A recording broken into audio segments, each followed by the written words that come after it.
Very good, thank you. Namaskar everyone. Greetings. Hope all of you are doing well. Let us start with our Gita study with Shanti Mantra, peace chant from the Shiva Mahimna Stotram. This is on page 170 of the book Universal Prayers, at the top of the page 170. English translation on page 171. Om Namo Nedishthaya Priyadavadavishtaya cha Namo Namah Kshodishtaya Smarahara Mahishtaya cha Namaha Namo Varshishtaya Tinayana Yavishtaya cha Namo Namas Sarvasmaite Tadidamati Sarvaya cha Namaha Om Shanti Shanti Shanti. Salutations to Thee, O Lord unattached, who art nearest and yet farthest. Salutations to Thee, O Destroyer of animal passions, who art the smallest of the small and yet art the greatest of the great. Salutations to Thee, O Possessor of the highest wisdom, who art ancient and yet ever youthful. Salutations to Thee, who art all things seen and unseen, and yet beyond them all. Om peace. May there be peace in our hearts. May there be peace and harmony amongst all beings. And may there be peace everywhere in nature. Om Shanti Shanti Shanti.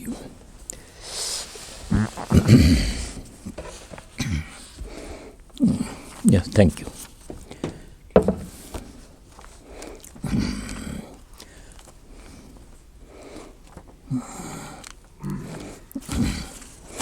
We have been studying chapter 6, Dhyana Yoga.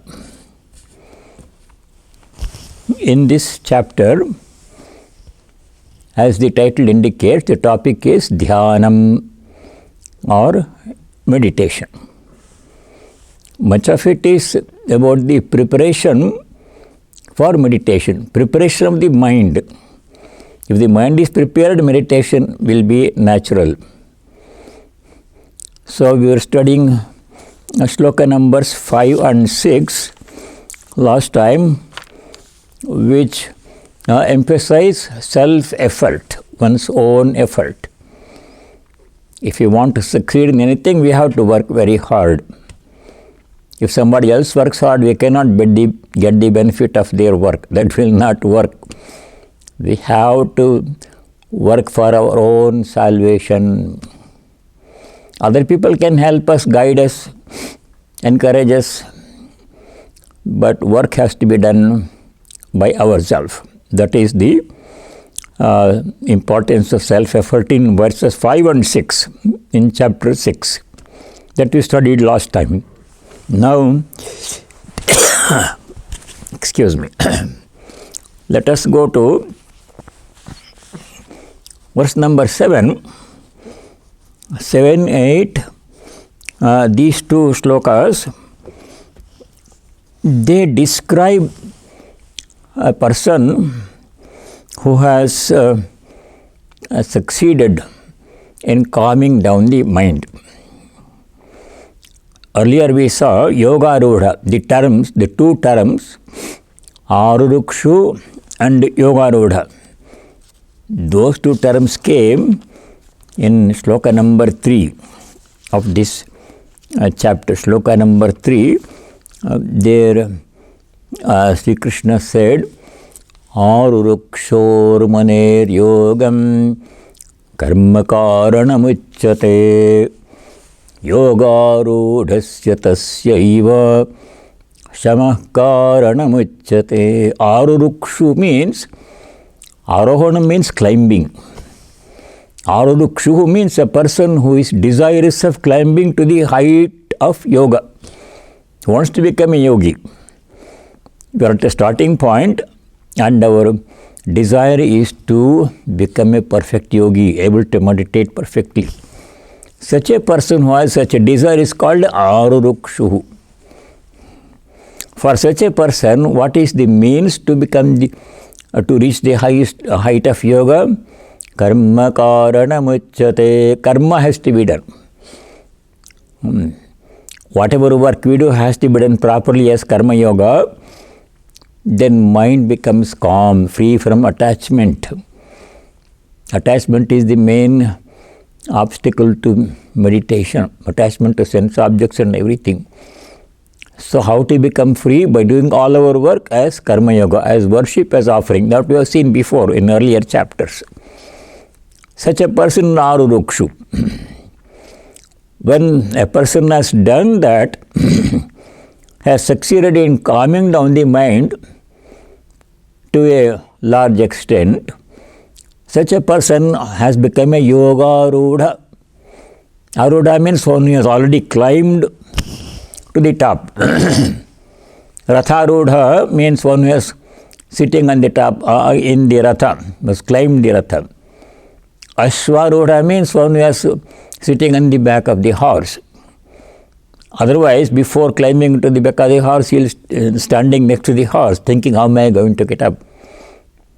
Gajarudha means one who is sitting on the back of the elephant, Gaja. Before that, he was standing on the ground next to the elephant. How am I going to get on, sit on the back of the elephant? He is thinking. Arurukshu. Now he has become arudha. So what are the signs of such an arudha, yoga rudha? One who has succeeded in becoming yoga, one who can meditate nicely, calmly for a long time. What makes him able to do that? What things we have to do to become a yoga rudha? Those are described in the next two verses, 7 and 8. One who has succeeded in calming down the mind. So let us see what are those qualities, what are those virtues we have to practice to become a yoga rudha. Verse number 7. Jitātmanaḥ praśāntasya paramātmā samāhitaḥ śītoṣṇasukhaduḥkheṣu tathā mānāpamānayoḥ. Several qualities. Jitātmanaḥ. Atma has different meanings as we know. Jitātmanaḥ means one who has conquered the mind, controlled the mind. One who has controlled the mind and sense organs. Such a person, jitātmanaḥ praśāntasya. Praśānta means a person who is serene, mentally serene and calm. In the midst of disturbances. If everything is calm, then we can be calm. There is no great virtue in that one. Even when the surroundings are not calm, peaceful, if I can remain unaffected and remain calm, then I have succeeded in taming the mind. Such a person, praśāntaḥ, jitātmanaḥ praśāntasya. Of such a person, paramātmā samāhitaḥ. Paramātmā means the inner supreme self, God dwelling within. Of such a person, for such a person, samāhitaḥ means sakshat atmabhavena vartate iti arthaḥ. Shankara says. Such a person experiences that his true self is the divine self, not the body and the mind. Contrary to our experience, we are always experiencing only body and the mind. But such a person who has conquered the mind and sense organs and has practiced equanimity, that will come in the second line. Such a person he feels that his true self is the divine self, paramātmā. Two more virtues are required. Second line, śītoṣṇasukhaduḥkheṣu tathā mānāpamānayoḥ. Samānaḥ, the person who can remain unperturbed in śītoṣṇasukhaduḥkheṣu. Shita means cold, Ushna means heat, Sukha means happiness, Dukkha means unhappiness. The first two, heat and cold, refers to physical sensations. Sometimes it is very cold and we feel uncomfortable, even if the heating is there. Ushna, sometimes it is very hot, we feel very hot even if the air conditioner is running. Similarly, tathā mānāpamānayoḥ. Mana means honor, people praise us. Apamana means opposite, people blame us. Under all these conditions, if one can remain calm, praśāntaḥ, unaffected, let people say whatever they want to say, heat or cold, pain or pleasure, I am calm and peaceful, nothing bothers me. One should feel like that, experience that calmness, praśāntaḥ. Such a person is a yoga-rūಢa, he can meditate. See how difficult these things are, but we have to practice. It is possible. It's possible, difficult but possible. So again, jitātmanaḥ praśāntasya, for a person whose mind is calm and who has controlled the mind and sense organs, śītoṣṇasukhaduḥkheṣu tathā mānāpamānayoḥ samāhitaḥ.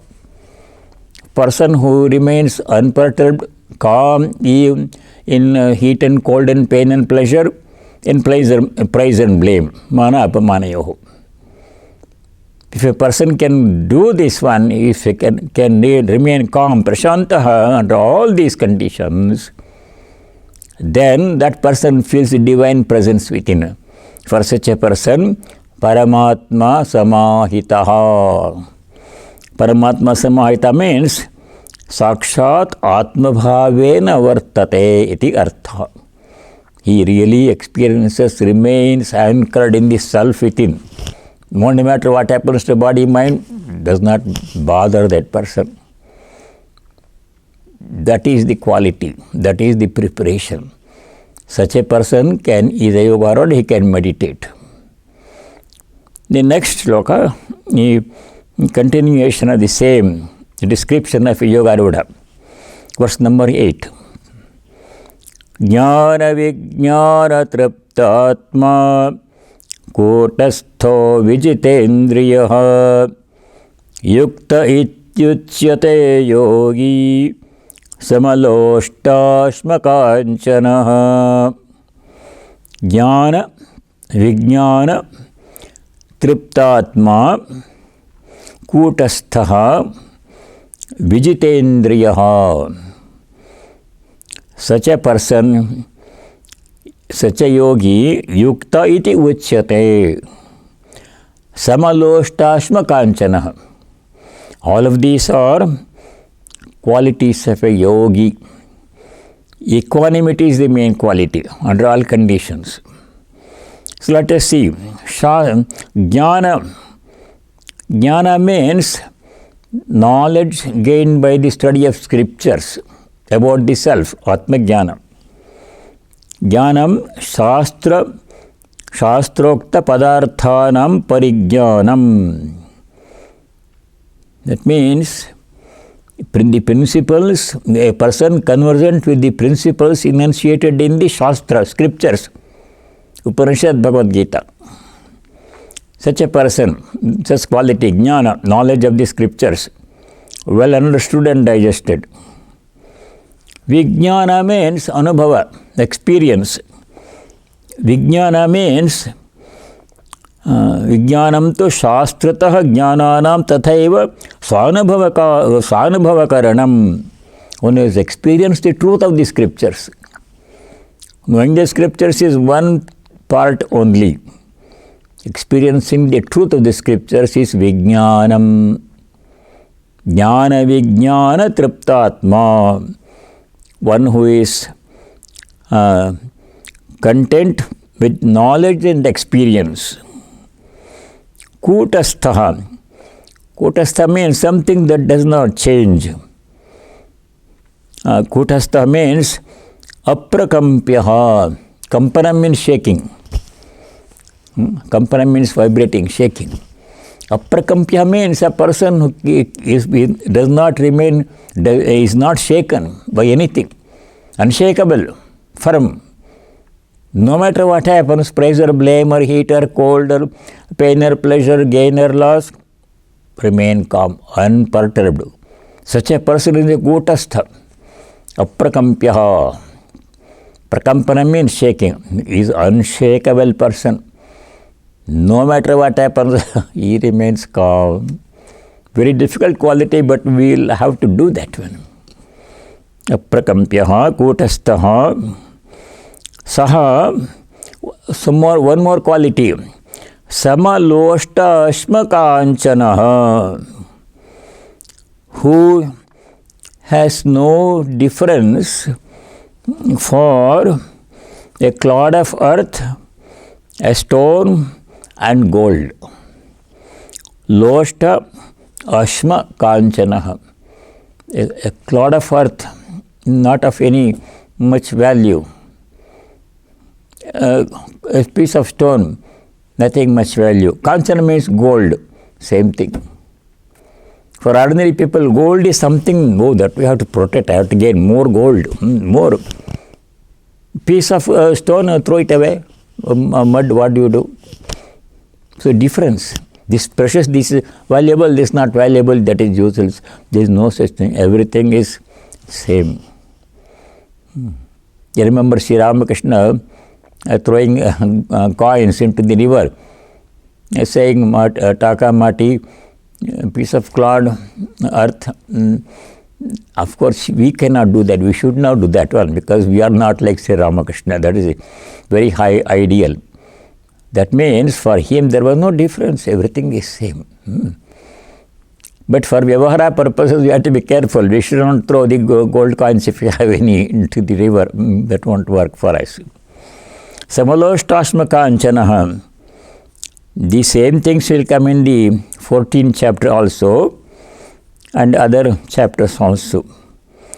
So these are the qualities. Jnana vijnana triptātmā.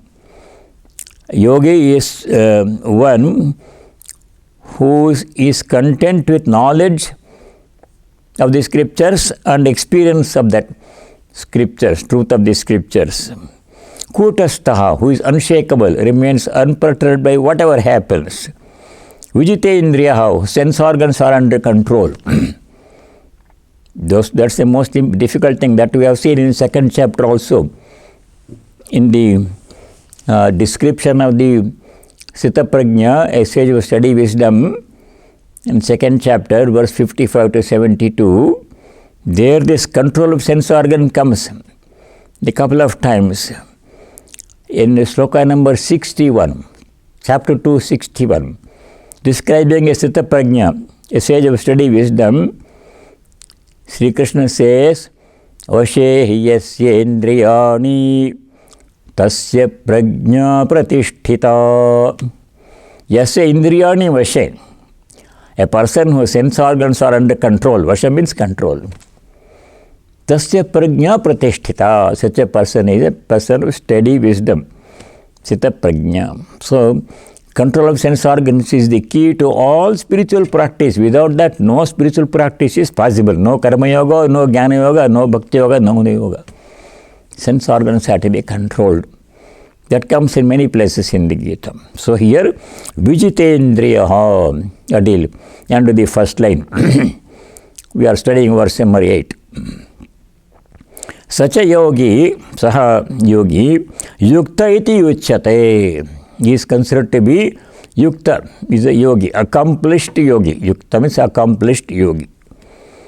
samaloshtasma kanchanaha, for whom everything is same. Nothing is more precious, nothing is less valuable. Everything is manifestation of the divine, nothing to be thrown away, nothing to be gathered. Remains unperturbed. Such a person. So now those are the qualities of a yoga rodha. More qualities are coming.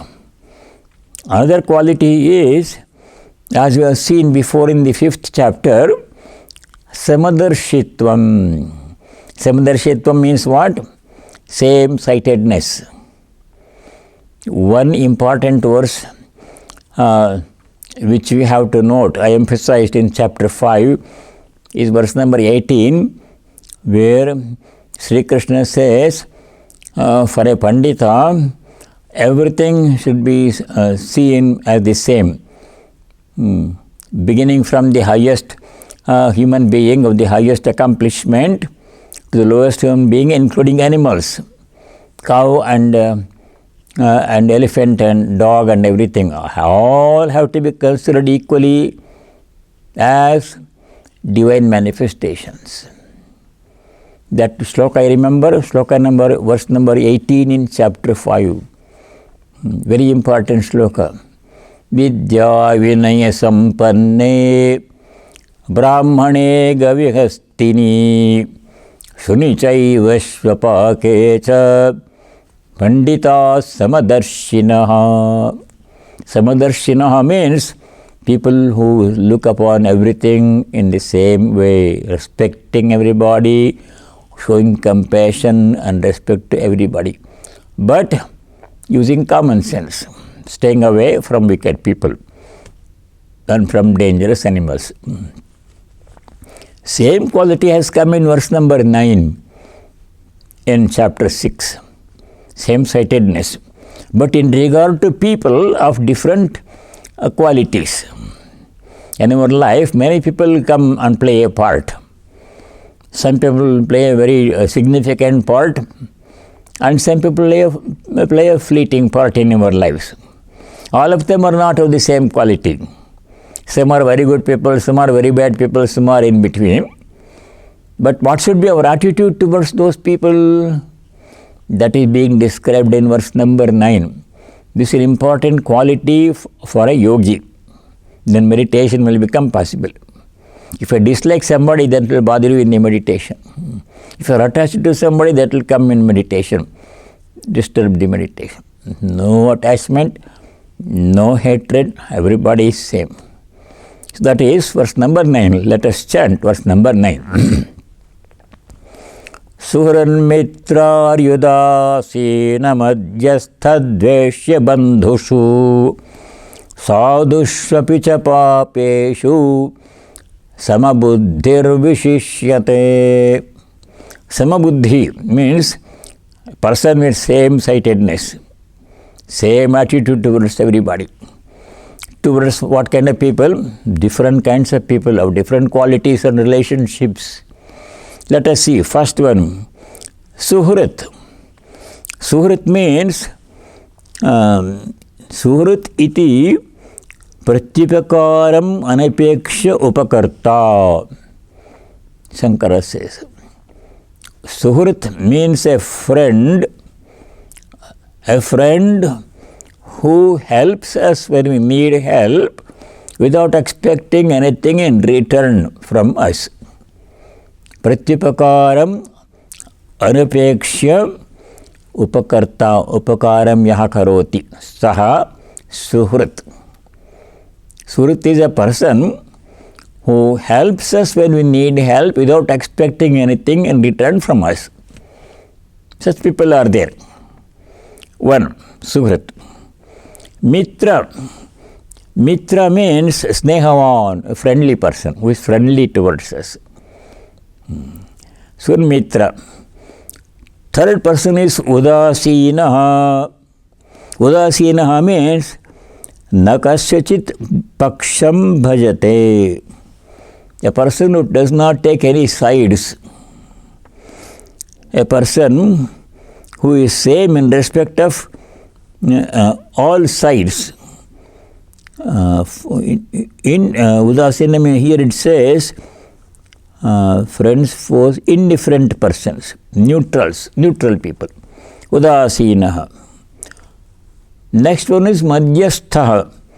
Madhyasthaha means yaha viruddhayoho abhayoho hitaishi. 3. That means neutral. Sixth, well-being of both of those who oppose each other. Uncommitted. Such a person. Madhyasthaha. Dveshya. When some people make it difficult for us to like them. Such people whom it is difficult to like. Dveshya. Bandhu. Bandhu means a relative. Bandhu, sambandhi, one who is related to us in some way.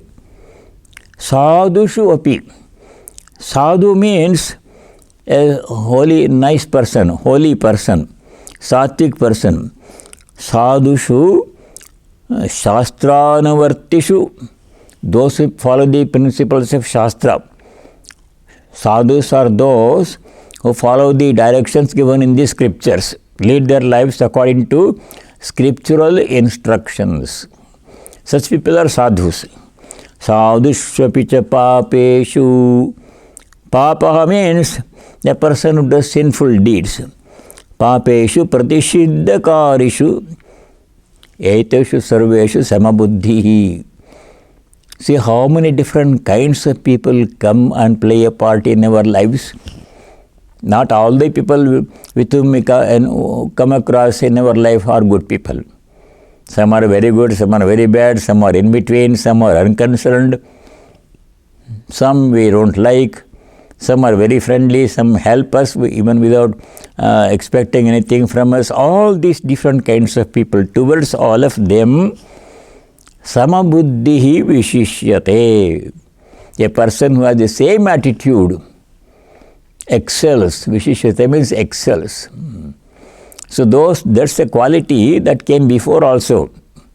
In 518, Vidya vinaya sampanne brahmane gavihastini shunichaiva shvapakecha pandita samadarshinaha. There in 518, animals also were included in that. Different kinds of beings with whom we come into contact. Here in 6.9, different kinds of people are described. People who play a part in our life, long term or fleeting, or of different natures. Towards all of them we have to be same-sighted. Show them respect and compassion, but wicked people, you have to stay away from them. From a distance, you show them respect. We don't have to get close to such people. Stay away from such people. Narada Maharshi, the great sage Narada, in his devotional aphorisms, wrote one aphorism like this: Dussangaha sarvathaiva tyajya. Dussanga means company of bad people. Sarvathaiva tyajaha, it has to be avoided at all costs. No, we should not get close to wicked people. Here, wicked people does not mean really bad people. Those who are not of the same temperament and interest as we are. We are trying to develop devotion to God, practice meditation, but other people, they may be very good people, very nice people, helpful people and everything, but their interests are not there, are quite different. They have no interest in meditation, in Gita, in Upanishad, in spiritual life. They are interested in other things like movies, entertainment, food, and etc. So to have company of those people is not useful. So I have to stay away from such people. So verse number 9, same-sightedness towards all kinds of people who come into our lives and play a part. That's an important quality for a person who can meditate, calm, make the mind calm. Otherwise, if you have very strong likes and dislikes towards people, that will disturb the meditation. You come across somebody during the day and you dislike the person intensely. And then during meditation, that will come to you. He came and disturbed me, I was working, that guy, I don't like him. That thought will come. Or if you are too much attached to somebody, that also will come and disturb the meditation. Because you like to think about that person. It's pleasant to think about such person whom you like very much. So there should be no such too much likes and dislike. Samabuddhihi means same-sightedness towards all. All are manifestations of God. In all these people, the same God is present. They may or may not know that one. So we treat everybody alike. Not hating somebody, not too much being attached to somebody. That's verse number 9. Now we go to the next verse, verse number 10. From here onwards, a few shlokas describe the practical instructions for meditation.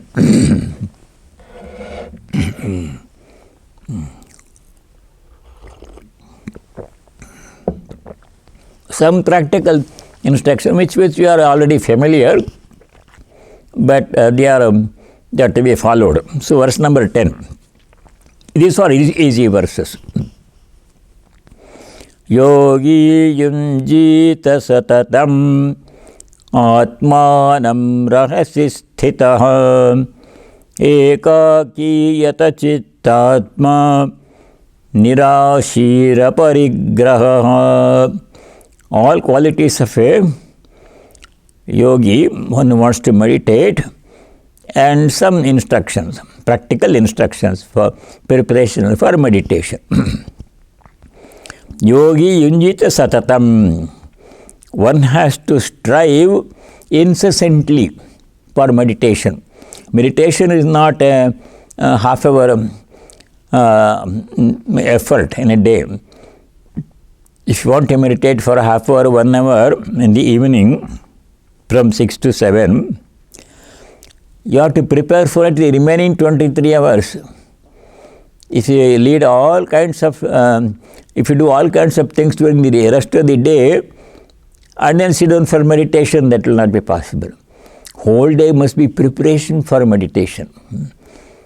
So that is explained here. Yogi satatam yunjita.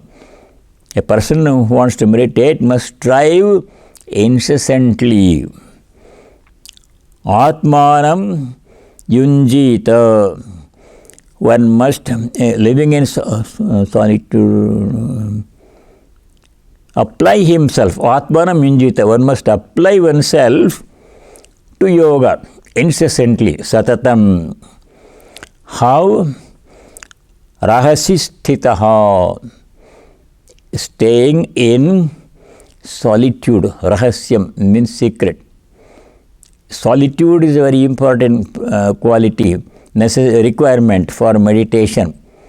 You cannot meditate if there are so many things happening, so many people are having conversation and doing things. You cannot meditate. You have to be alone. Solitude. Sri Ramakrishna emphasized solitude many times in the gospel. So, yogi satatam atmanam yunjita. One must apply oneself to meditation practice. Rahasi sthitaḥ is staying in solitude. Rahasi sthitaḥ, solitude, at least during meditation. Ekaki, living alone. Yata jitātmanaḥ, with mind controlled. Yata jitātmanaḥ, with mind and body controlled. Nirāshi, free from cravings. Aparigraha, not owning, acquiring too many things. The more things we have in our life, the more disturbance they create in our minds. This is true.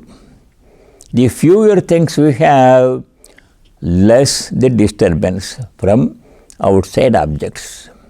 So a yogi must keep only minimum required things, not too many things. Once I went to Allahabad, where Swami Vijnananandaji Maharaj used to be there. He used to live there. He later became the president, but in Ahmedabad that was his place.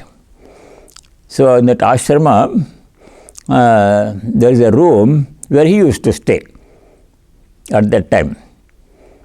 And in that room, I noticed there were only two things. There is a wooden cot and a earthen water jug. Only two things were there. He didn't have many things. Only barest minimum things he kept. If you keep too many things, they all impinge on our mind, create an impact on our mind. More things we have, more distractions the mind will have. Fewer the things we have, less the distraction we have from things. So aparigraha is very important quality for a spiritual seeker to not have too many things, accumulate too many things. Whatever is necessary, only that much we should keep, nothing more. So these are the qualities for an aspirant who wants to do meditation. Yogis atmanam satatam yunjita. One must apply oneself incessantly to the practice of meditation. Rahasi sthitaḥ, staying in solitude. Ekaki, living alone. Yata jitātmanaḥ, with mind and body controlled. Nirashi, free from cravings for things. Aparigraha, not possessing many things. These are things that have come before, and we have to practice these things. Now, sloka number 11. 11 and 12 also preparation for meditation.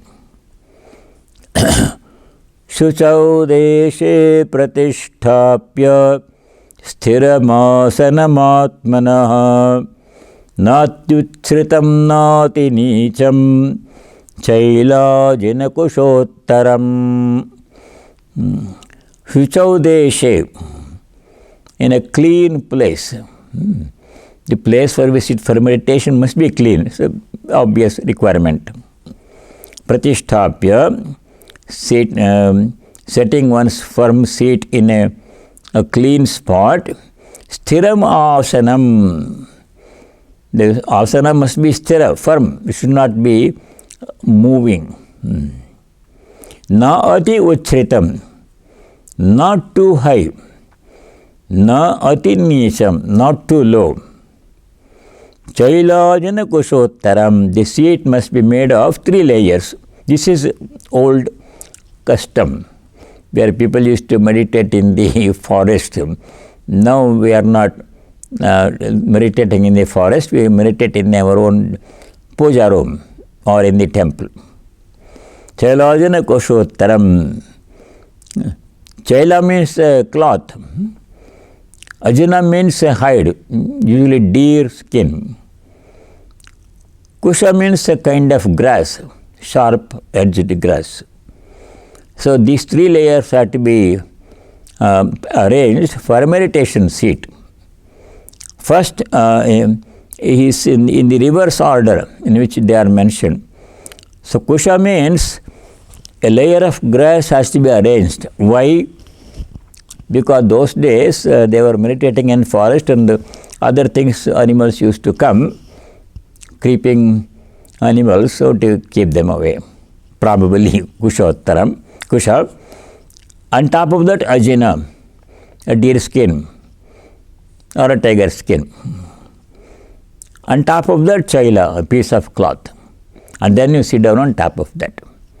All those things are not really necessary these days. You can just put a nice asana and comfortable asana, sit and sit down on that one. That's enough. Then sloka number 12. Sitting on such an asana, how to practice meditation.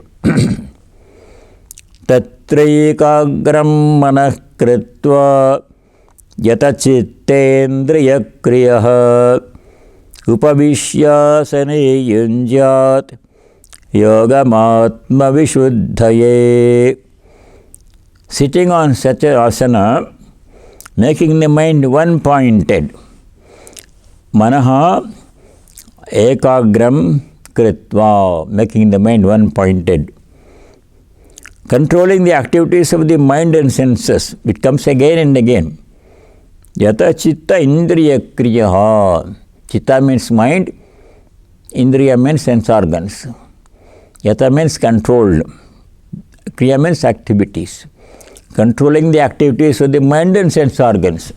That's the main thing in meditation. Without letting the mind go roam here and there and without letting the sense organs do different things, keeping them still, keeping the sense organs in the mind still, that is the essence of meditation. Yata chittendriya kriyaha upavishya asane yunjat yogamātma-vishuddhaye. Sitting on such a asana, a yogi, an aspirant who wants to do meditation, yunjat yogam atma-vishuddhaye yunjat.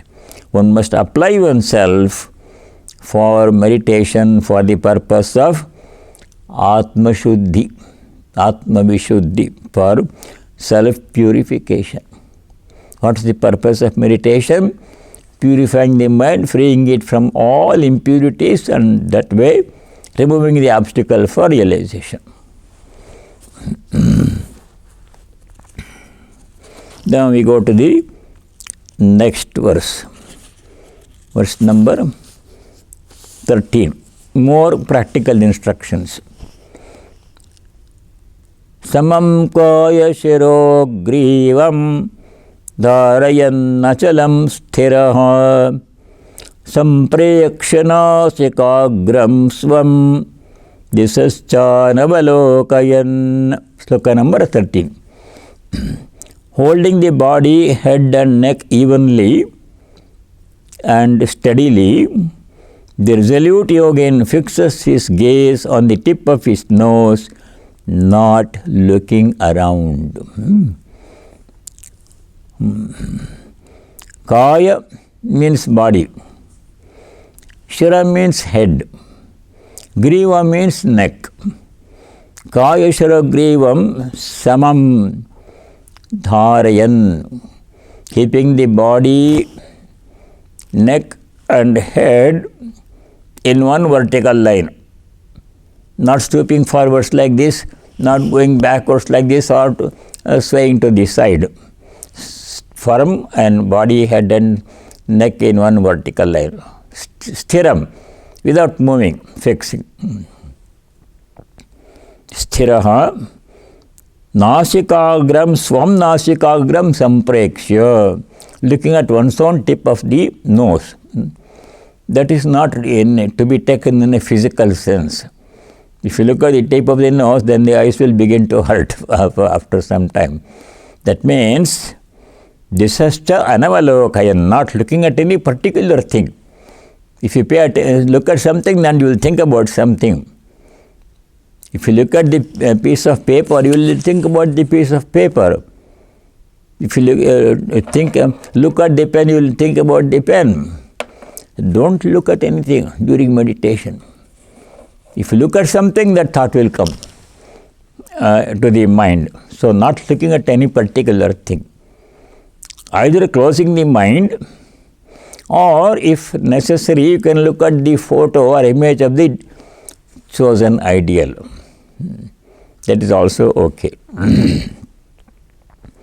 Holding the body, head and neck evenly and steadily, the resolute yogin fixes his gaze on the tip of his nose, not looking around, not looking any particular thing.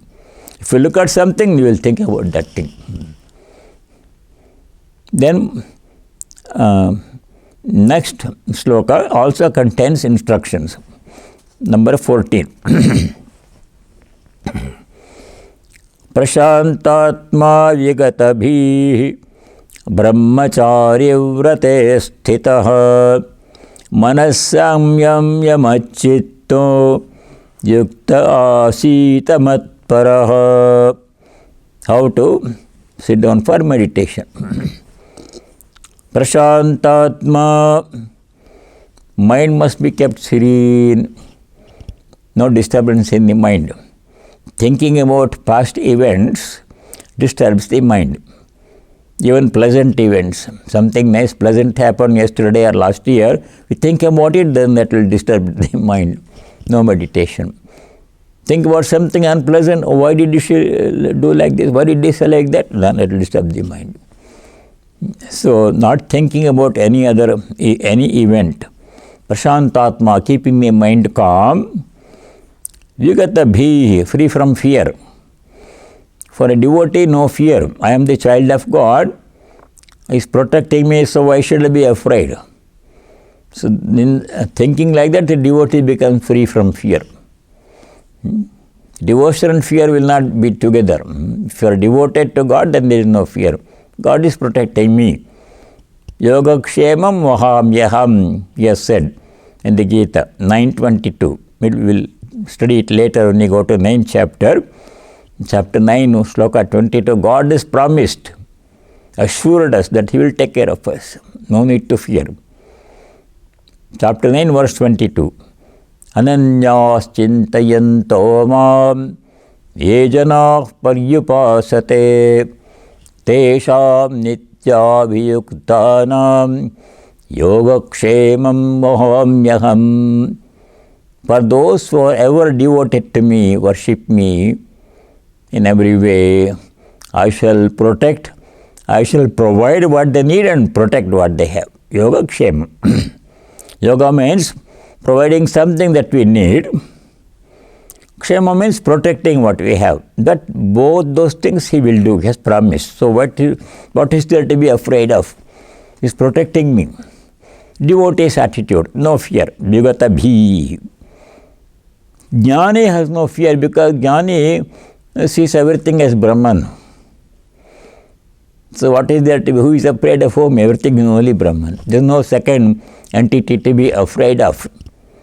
Fear comes by seeing something else outside of me as a source of danger. Another person or a tiger or a burglar or something that causes fear. But there is no other thing. Only Atman is there, I am that one. So what is the source of fear? No fear for a jnani.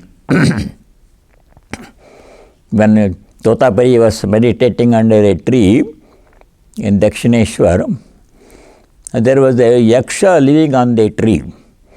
Yakshas are a class of people who occupy certain area, territory, and then they assume that they are in charge of the territory.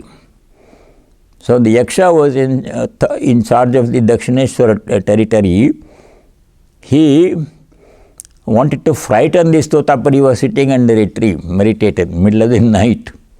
Totapari is a great jnani, only Brahman, I am Brahmasmi, such a person. So the yaksha shook the tree very powerfully. Great noise. The Totapari looked up and saw the yaksha. Hey, you are also Brahman, I am also Brahman.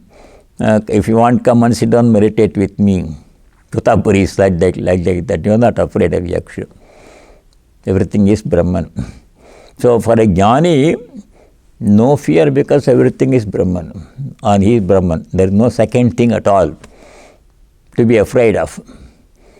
So either way, Vigata bhi means free from fear.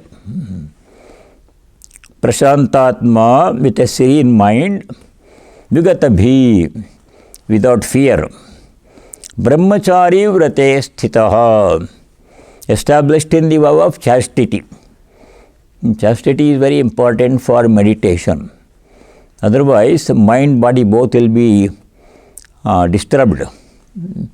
Their energies will be depleted. Not good for meditation. Brahmachari vrate sthitaḥ, manaḥ samyamya. Samyama means controlling the manaḥ means mind, controlling the mind. Same thing comes again and again, controlling mind and sense organs. Those two things will come. Without those two things, no meditation. Manas samyamya, controlling the mind. Machittaha, with a mind that is firmly fixed on me. Me means Bhagavan, the Lord.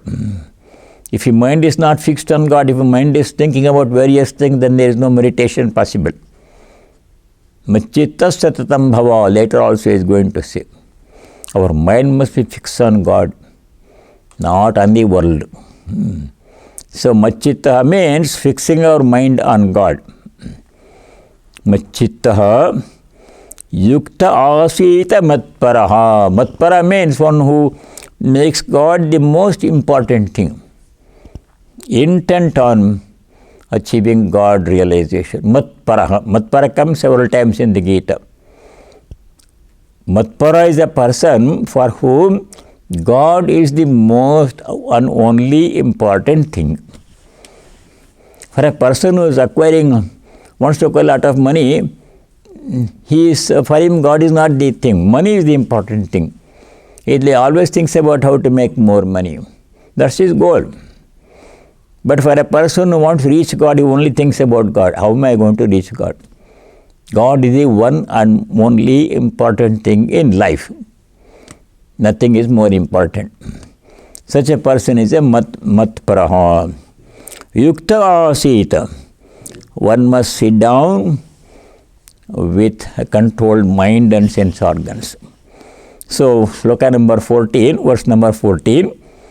With the inner sense tranquilized, mind tranquil, free from fear, established in the vow of chastity, controlling the mind, and with thoughts fixed on me, the Lord, the yogi should sit intent on me for meditation.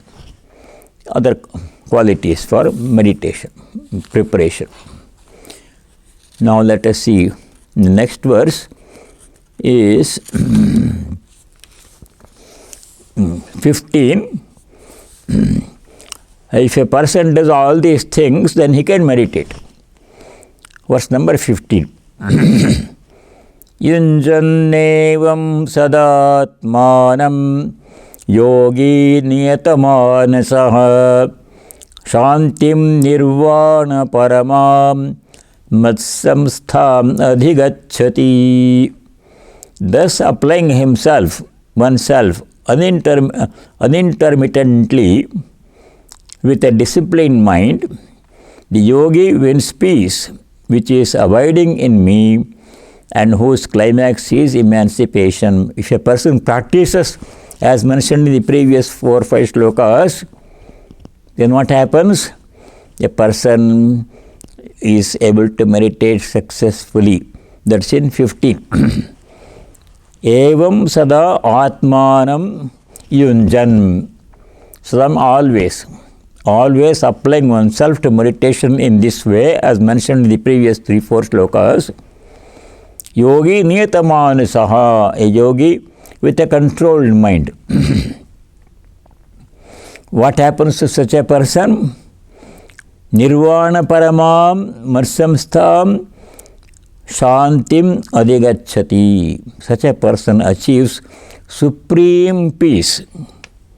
Supreme peace leading to emancipation, leading to nirvana, liberation. Nirvana paramam shantim matsamstam, established in the divine, in God. Adhigacchati, achieves supreme peace. A person who practices meditation, as mentioned in the previous 3-4 slokas, achieves supreme peace. That is verse number 15. Now, the next 2 slokas deal with the topic of moderation.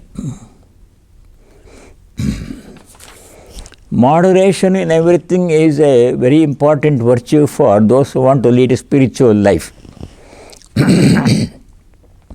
Moderation in everything, not going to either extreme. Especially in regard to 4 things. Moderation in regard to 4 things. Food, sleep, work, relaxation. food, sleep, work, relaxation, all these four things, one must practice moderation, not going to the either extreme. Not eating too much food, then you cannot meditate. Not eating enough food, that is also not good. Not sleeping too much, not sleeping enough, both are obstacles to meditation. Work also. If you don't do any work, if you remain inactive, that won't be good for meditation. Mind, body have to be kept active. If a person works too much, workaholic, don't know when to stop, then he will not be able to meditate. So exhausted. Same thing about relaxation. Some degree of relaxation is necessary, but not too much. So these are the four things in which you have to practice meditation. We shall chant these two verses, 16, 17, and then we will discuss their meaning next time. Natyashnatastu yogosti nachaikantamanashnatah nachati swapnashilasya jagrato naiva charjuna yuktahara viharasya yuktacheshtasya karmasu yuktasvapnavabodhasya yogo bhavati dukkha. Moderation in everything, not only four things, four are mentioned here.